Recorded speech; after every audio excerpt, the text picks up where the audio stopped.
Ann Coulter is back, and this time she's making the case that liberalism as we know it is downright satanic. I'm James Polis. This is The Bottom Line.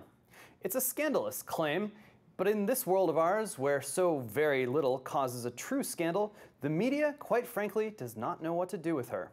So here on The Bottom Line, we're going to create a scandal of our own and actually talk about the book.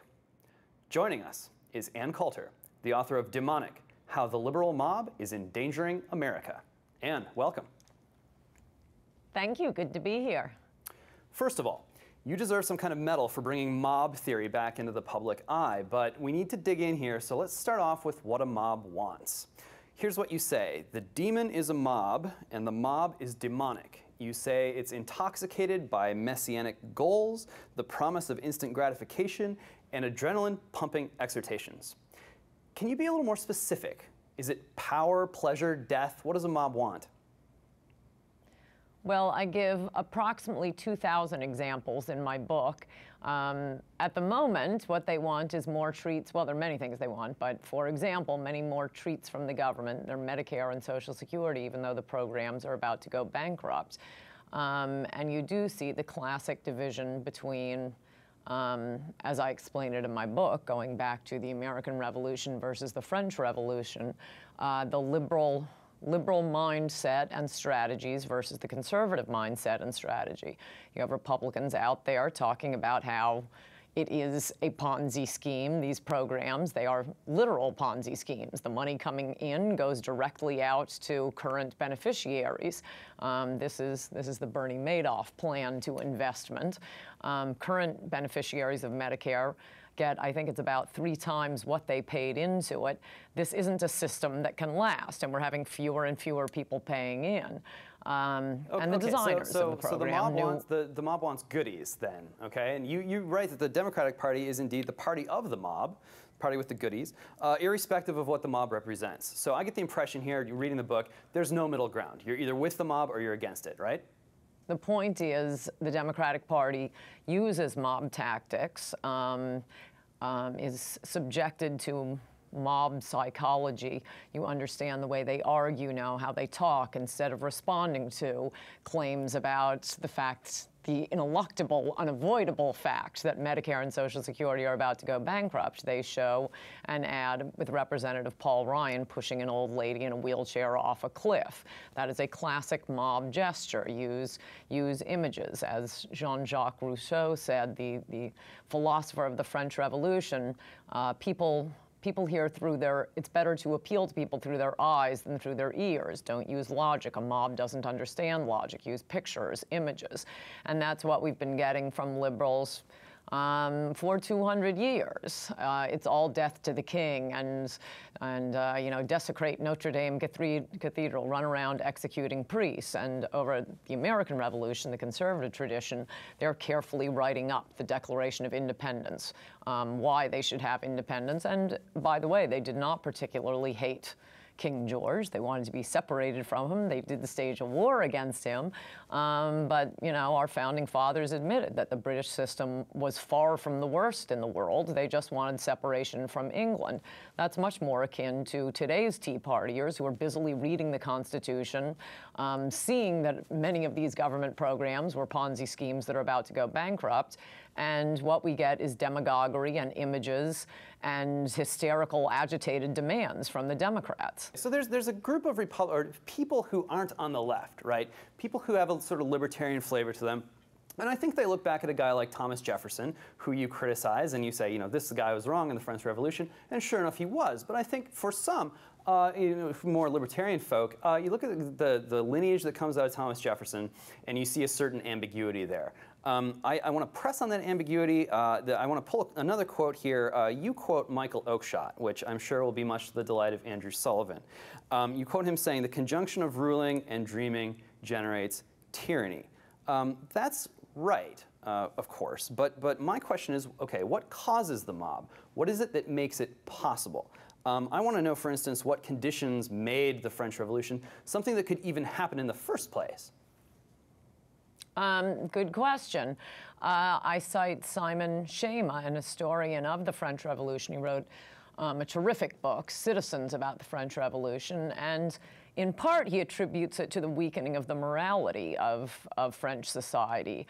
He describes, and I quote him on this point, how the pornography started to get particularly ripe during the reign of King Louis XV, the father of Louis XVI, the only French king ever beheaded, and that was during the French Revolution. And of course, Louis XV openly kept a mistress. You know, part of the idea of the monarchy was that the kings were chosen by God. They ruled by divine authority. And when you have your king openly keeping a mistress at Versailles, that is going to start weakening the morals of the country. I think it's something we see and have seen, certainly in my lifetime, from the left in this country, from the Democratic Party, including their reaction to this and that sex scandal, from Dominique Strauss-Kahn, Teddy Kennedy, Bill Clinton, John Edwards. There is an effort to reduce the morals of the people because it's easier to incite a mob when the people have no honor or morals. And that is quite the opposite of the American Revolution, as I make clear in my book. And in fact, on Thomas Jefferson, I don't run him down that much. I do say he was unusual. Unlike many of our founding fathers, he and Benjamin Franklin were the least orthodox Christian, but compared to today's political scene, Thomas Jefferson was a virtual Jerry Falwell. I mean, Mitt Romney's religious beliefs were more unorthodox to the rest of our founding fathers than Thomas Jefferson's were. That's right. Okay, so the rot starts at the top. That makes a lot of sense to me. But I think for a lot of Americans, they look at the phenomenon of the mob and they say, you know what, this is a European problem, born of European circumstances. You look back in the history, absolute monarchy, serfdom, Catholic power and corruption, you know, troubles that weren't baked into the origins of America. How did we wind up with a homegrown mob? Great point. Well, for one thing, a lot of European immigrants. You did start to get, I mean, there's always been a mob. I should make that clear. It's like Jesus says of the poor, you will always have them. You will always have mobs. I mean, that was part of that was the concern of the loyalists, incidentally, the ones who were against the American Revolution, that without the British crown protecting them, that you would have homegrown mobs here in the colonies, in the new Confederated States. It was a mob uprising after the Revolution, Shays' Rebellion, that led to the movement for one national government. And the danger of mobs and the reason for creating one national government is talked about throughout the Federalist Papers. You had mob uprisings during the Civil War, of course, always Democrats engaging in hideous race riots in New York City, lynching blacks, dragging them through the streets by genitals. Republican President Abraham Lincoln sends in the troops, crushes the mob, goes back and wins the war, and he goes on to win re-election in the next presidential election, even in New York State. So there have always been mob uprisings. I think it became more common, certainly in the 60s, and as I argue in my book, the civil rights movement gave mobs a halo. For the first time, street protests were being deployed on behalf of a good cause. Of course, Thurgood Marshall, I contrast Thurgood Marshall with Martin Luther King. He was winning, he was redeeming black civil rights the American way. He was bringing lawsuits. He was a smart lawyer, and he was winning his lawsuits. He won Brown versus Board of Education back in 1954.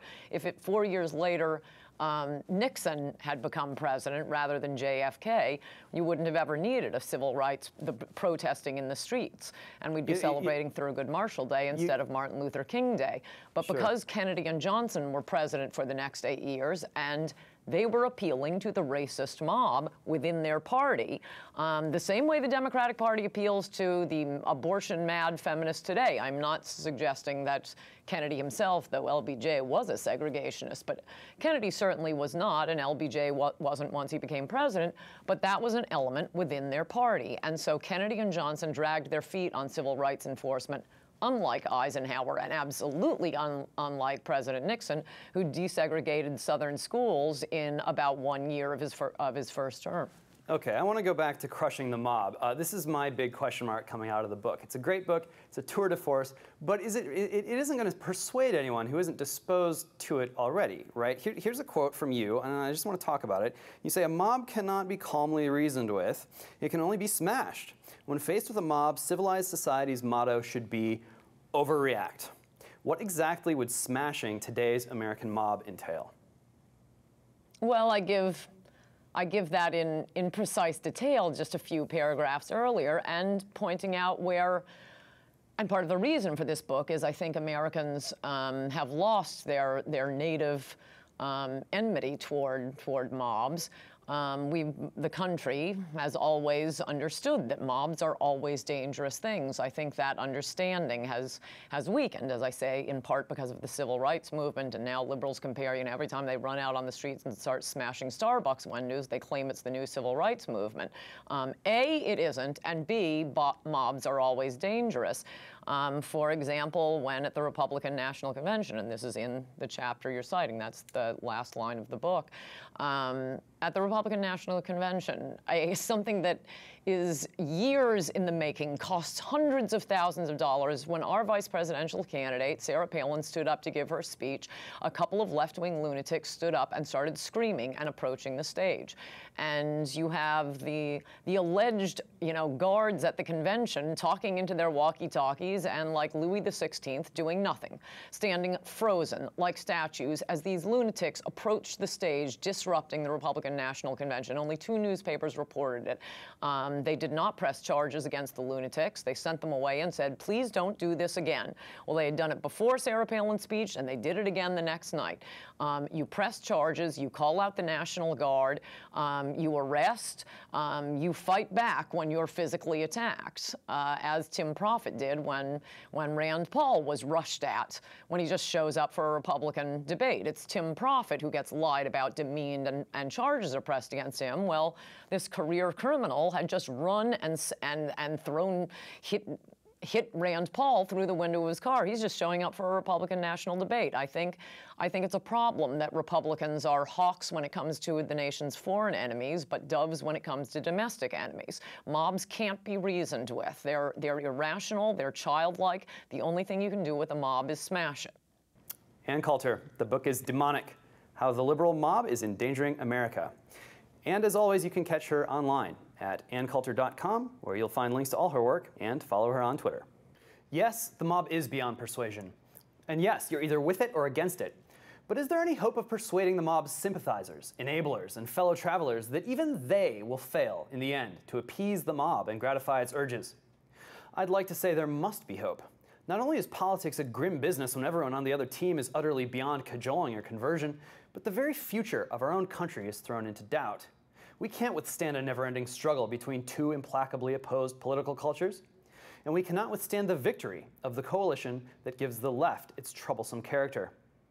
It is a coalition, to be blunt, of would-be masters and would-be slaves, those who long for servitude and those who long to rule them. The servitude of the future, of course, looks very little like the racist slavery of the past. In the future, slaves will not be punished but pampered. They will not be beasts of burden but crippled pets. Every transgression, every act of brutality and beastliness at the margins of society will be mainstreamed into the ruling culture and thoroughly domesticated. For that is the mission statement of our would-be masters: tame the mob, but leave it a mob. Our would-be masters dream of the most docile mob you have ever seen. Not pigs possessed by demons, as the Bible has it, but demons possessed by pigs.